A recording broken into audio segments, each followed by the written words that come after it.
can feel myself getting frustrated, so I'm trying to like, I literally can't believe we're having to have this conversation. Hey everyone, welcome back to the channel. My name is Sam.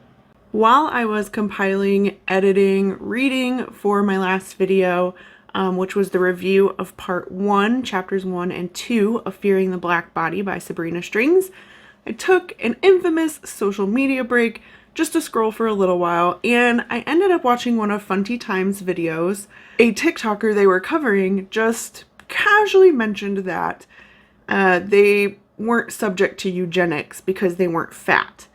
And in Funty's video, as you'll see here in a minute, again, it was just so casual. They continued on with the rest of their points, and Funty did say like, whoa, wait, did they just do that? And yeah, they did. So having done the work I've already done going through Fearing the Black Body, talking about my history and background in genocide studies as my major, I thought, what better time to get into fat acceptance arguments about eugenics and mutilation. Let's dive right into it. So I'm going to start with the video I referenced by Funty Times. Her video is linked below. If you have not seen her channel, check it out. But in this video, this TikToker just casually mentions that part of thin privilege is not being subject to eugenics. Unexpected thin privileges. I'm not subject to eugenics and could receive fertility treatments if I wanted to, and my kids wouldn't be taken away from me for being the same body size as me. I usually don't stop videos partway through, but did this woman just say we're not subjects to eugenics and then casually move on like she didn't just say that? Here they're casually claiming that fat people are the victims of eugenics. So what is eugenics? Eugenics is a set of beliefs and practices that aim to improve the genetic quality of the human population. This is the literal definition of eugenics. And while this TikToker doesn't dive into what she means when she says having thin privilege means she is not subject to eugenics, it's implied that she thinks that fat people are being culled from society to better the human population. Unsurprisingly, Funty, in just a couple more clips, catches the same exact TikToker saying that if we reduced poverty, socioeconomic issues, food deserts, and a variety of other things, that people would lose weight. Weight is tied to those factors.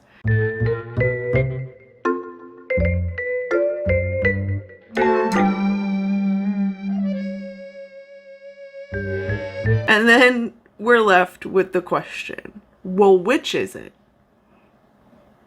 Is weight loss eugenics?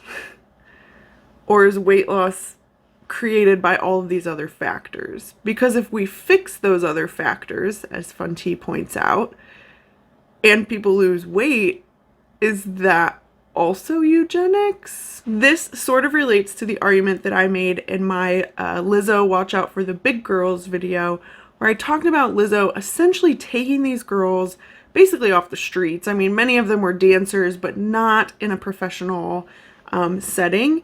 And she was putting them through these very rigorous workouts, routine trainings, basically getting prepared to go on tour, which people know is exhausting. If these girls are going through these rigorous dance routines, these nightly tours, working out all the time and more frequently, and they lose weight, then what happens? Are they no longer a big girl? Like, where do we draw the line on where weight loss is dangerous and where it's not? Because if you start to move more, as those girls are going to, then naturally they're going to lose weight. I say all of this as the introduction to this video to just point out again how circular and arbitrary fat acceptance arguments are. It takes a lot of mental gymnastics to sort of keep up with their weird reasoning. Before we move on, I want to add that I did go back and find this TikToker's original post that Funty used in their video. And there's a comment on this post saying, you can donate your eggs, implying as a thin person, and I cannot, implying as a fat person. To which this TikToker responded, Thank you. The fact that people can't see this is eugenics is terrifying. Yeah, you heard me right. A fat woman not being able to donate her eggs is eugenics. I can see their line of reasoning there. But they fail to mention that women that are too thin can also not donate their eggs. So not strictly limited to people who are overweight, but also to people who are underweight. Let's talk about this in a little more depth. According to multiple sources, this one just happening to be simple surrogacy. The reason BMI matters is that eggs need to be at optimal health, and BMIs that are too high or too low could have negative results with the medication needed to even get you fertile enough to donate your eggs. So immediately, there's a risk to the patients wanting to donate their eggs if their BMI is too high or too low. They mention egg health, which I would argue is the most important point here. It's not about you as the donor, it's about the egg itself and the person who will be receiving the egg. I mean, think about it. People are paying thousands and thousands of dollars to get IVF fertilization treatments after they have not been able to conceive a child, many of whom have probably tried multiple times and had multiple failures. It's painstaking for them. These are women, these are couples who have been trying to have kids, and IVF is usually their last chance, their last opportunity, their final stop, if you will. The egg has to be removed from the donor, stored, fertilized, and then placed into a patient for IVF. It makes sense that the eggs are going to degrade. I mean, think about all those steps that they just went through. And so they're going to lose some of their health in the process, which is why sometimes people go through IVF and it doesn't work. There are so many factors that go into it. So people putting egg health as the top priority makes a lot of sense. The reason that many fat people can't donate their eggs also include the fact that their eggs probably aren't super healthy. And many overweight women also have menstrual issues. There's probably research linking to this, but I mean, if you just watch a fat acceptance TikTok of any kind, they will straight up tell you it's impossible to lose weight because they have PCOS or endometriosis or any array of menstrual disorder that's affecting their ability to lose weight. They'll admit it.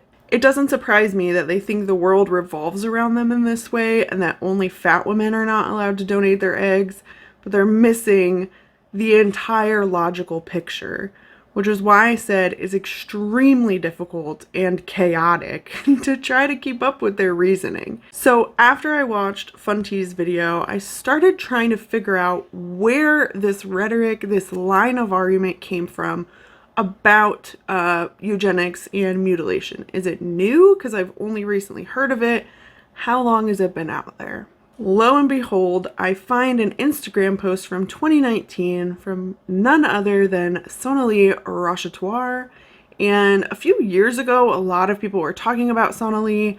Since then, it's kind of dwindled, but she is still out there, still active on Instagram and promoting really harmful messages. Anyway, I found this Instagram post. Here you can see she's stating that the desire to eradicate the existence of fat bodies can also be called eugenics.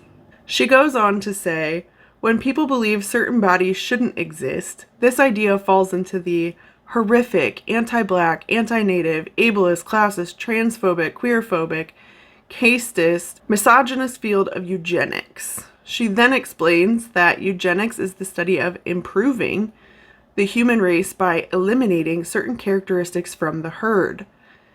She goes on to list some famous eugenicists, also mentioning the Nazis, and then she says scientists were even on board with creating studies to support the notion that certain bodies shouldn't exist. This is the same fake science that measured skull sizes and said that black people were less intelligent. Then she asks, is this starting to sound familiar regarding mainstream conversations around the obesity pandemic and fat-phobic weight science? let's take a minute to break this down. There's a lot to unpack here. She says scientists were even on board with creating studies to support the notion that certain bodies shouldn't exist. According to the U.S. Holocaust Museum's page on eugenics, they state more often than not, eugenicists' scientifically drawn conclusions did little more than to incorporate popular prejudice. However, by employing research and theory to their efforts, eugenicists could assert their belief as scientific fact. They also say eugenicists sought to improve the human population and its gene pool through encouraging fit individuals to procreate, so positive eugenics, and discouraging or preventing the reproduction of unfit or negative eugenics. This led to the forced sterilization of thousands of Americans and, in the case of Nazi Germany, the justification for murdering millions of people. As fucked up as this topic is, I simply want to point out that asking people to safely reduce their body weight or finding genetic therapies that help them do that is not the same as eugenics. So to answer Sonali's question, no. No, it's not familiar to me. Do you want to know why? It's because literally no one is advocating that we murder or kill or eradicate fat people. Where are you ever seeing those conversations happen? Because I certainly am not. And also, being fat does not equal anything else that you've listed in your ramblings. There are actually people in the world right now that are advocating for the murder of Black Americans, for the murder of LGBTQ plus people. And those are actual problems. Because those people cannot change that thing about themselves. They can't go home and take off their skin. They can't just decide to stop loving who they love. That is simply not how it works. Hell, even your claims of being discriminated against and oppressed are not the same. Because you can decide, I don't like it, and I'm going to change it by losing weight. Other groups can't do that. Again, they can't take off their skin and they can't just stop loving who they love. It's not the same. And for you to conflate those things as equal really undermines every movement, including the one you claim to love. I literally can't believe we're having to have this conversation. I mean, imagine having so much privilege that you're going on the internet, going on a TEDx stage, and spouting nonsensical things about how you're oppressed because you're fat, while people are actually dying. Like, people in my real life are experiencing oppression, can't even get interviewed for jobs because their name is too Black. But yeah, Sonali, get up on a stage where you're getting paid and tell us about how oppressed you are because you're fat.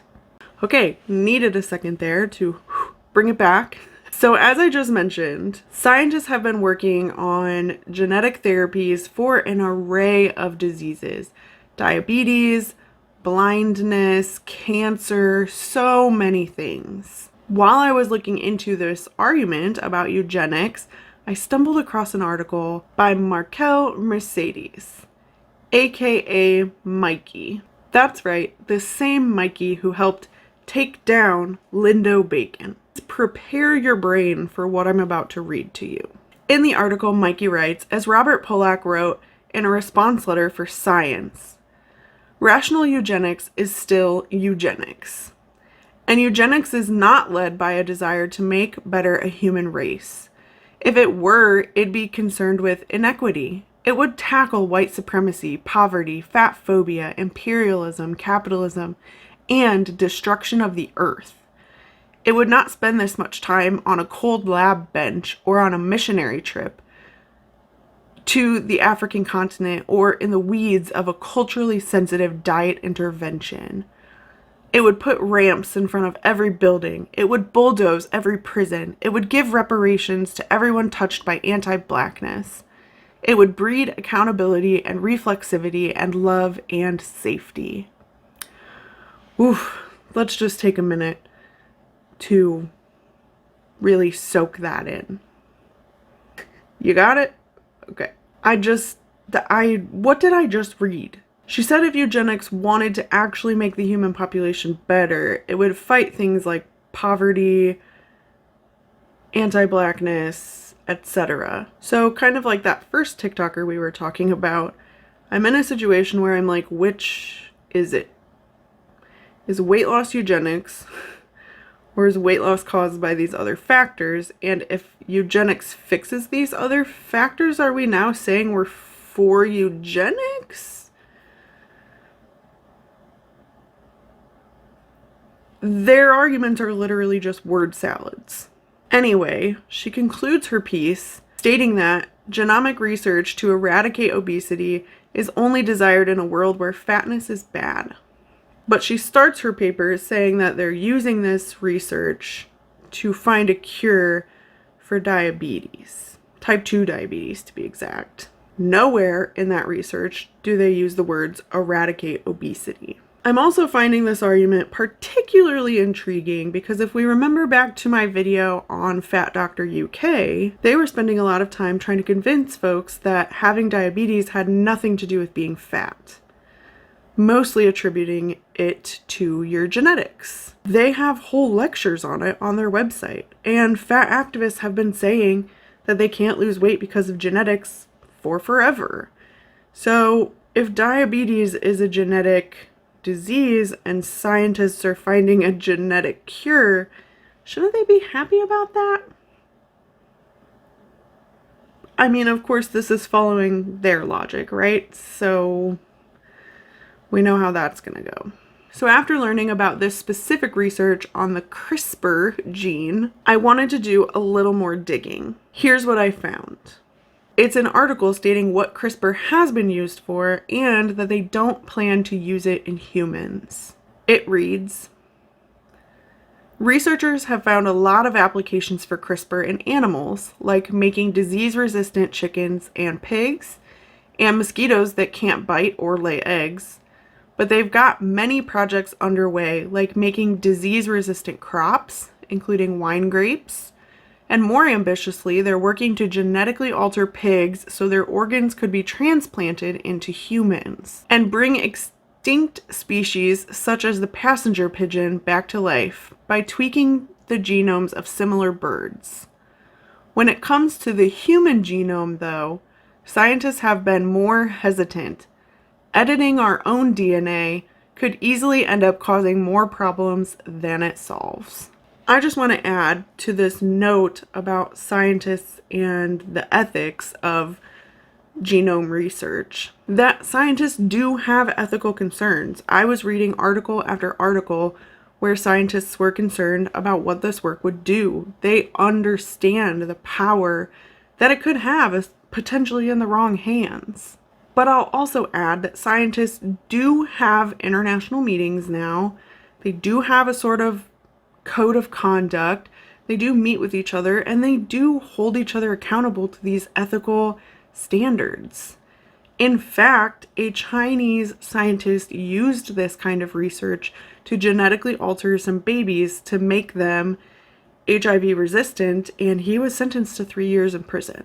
They are not taking this lightly, and they are definitely not advocating for the eradication of fat people. Now, since we already did it, cat's out of the bag, let's go back and talk about Fat Doctor UK again for a moment. Because Fat Doctor UK has also made statements via TikTok that weight loss and obesity epidemic propaganda was similar to that seen during the Holocaust.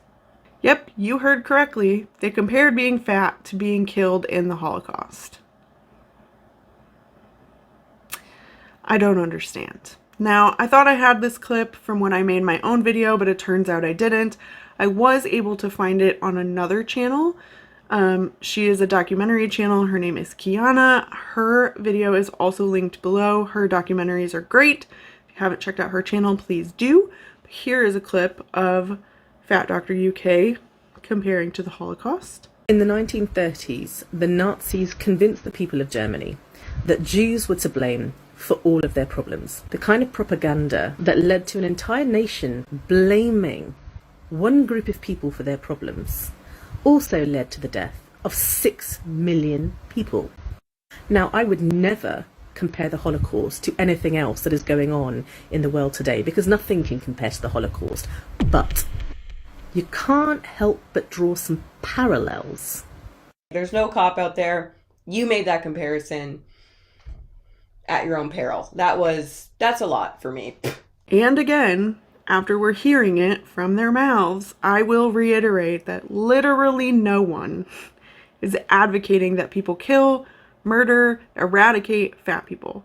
It's literally not happening. They want you to live. They want your fat to go away because it's burdening you. And you're telling us all the time that it's burdening you. Every time you make a video complaining about something, about thin privilege, about how you don't fit in a chair, you're telling us how much it burdens you. Being asked to lose weight is not the same as being killed because of your skin color or who you love. It's literally not the same. You can control your weight. No matter how hard you try to argue that you can't, you absolutely can. And it's frustrating to watch people just continue to argue that while not bettering their lives or their circumstances in any way. I'm gonna start to end this video with one last comparison, and that is the comparison between weight loss surgery and mutilation. Again, this is something that Fat Dr. UK was spewing. The thing is, the world hates us being fat. They want us to mutilate our bodies. They want us to take injections for the rest of our lives. They want us to go on diet after diet after diet. Eat less and exercise more, then you won't be so fat. And what I'll add to this is that there are actually people in the world who are being involuntarily mutilated by people they love, people they're supposed to trust, people who are supposed to love them unconditionally, and who are supposed to look after them. The thought to compare an elective surgery to involuntary mutilation is absolutely disgusting. And it reminds me how absolutely privileged these people are to be on TikTok shouting about bodily mutilation when they don't even know. It hasn't even registered in their brain. There are people in the world who are actually going through that. And you're online crying about somebody calling you fat, which is a fact because you mention it all the time. Anyway, this argument for me is such a slippery slope because where does it end? What surgery where you're removing organs from your body is not considered mutilation then? These are questions that they will never answer for us because if they tried, it would just show how illogical, irrational, and circular their arguments actually are. I've said it before and I'll say it again. The way that they parrot these ridiculous talking points to their millions of followers is so dangerous. I cannot stand the fact that this is just being spread into the interwebs without a single thought of who is on the other end consuming this information. Because it's usually young and vulnerable people. And that's what we keep hearing as all these stories come out, as people like Megan Ann, Kiana, as these people come out and start to create these channels, we're seeing more and more, myself, that we were sucked in when we were young. Now we're having to break ourselves out of it because we were young and we were impressionable and we believed someone who had doctor in their title. This line of thinking has affected people's lives and not in a good way. I just wanted to get this message out there and try to apply some logical and critical thinking to these arguments, just to show how circular and illogical they really are. What arguments have you heard coming from them that just don't make sense? Feel free to share them down below. Share in my frustration. There are just so many that I can't wrap my head around, so I'm sure you have some too. I'll go ahead and end my angry ramblings here. Thank you so much for watching. I will see you in the next one. Bye.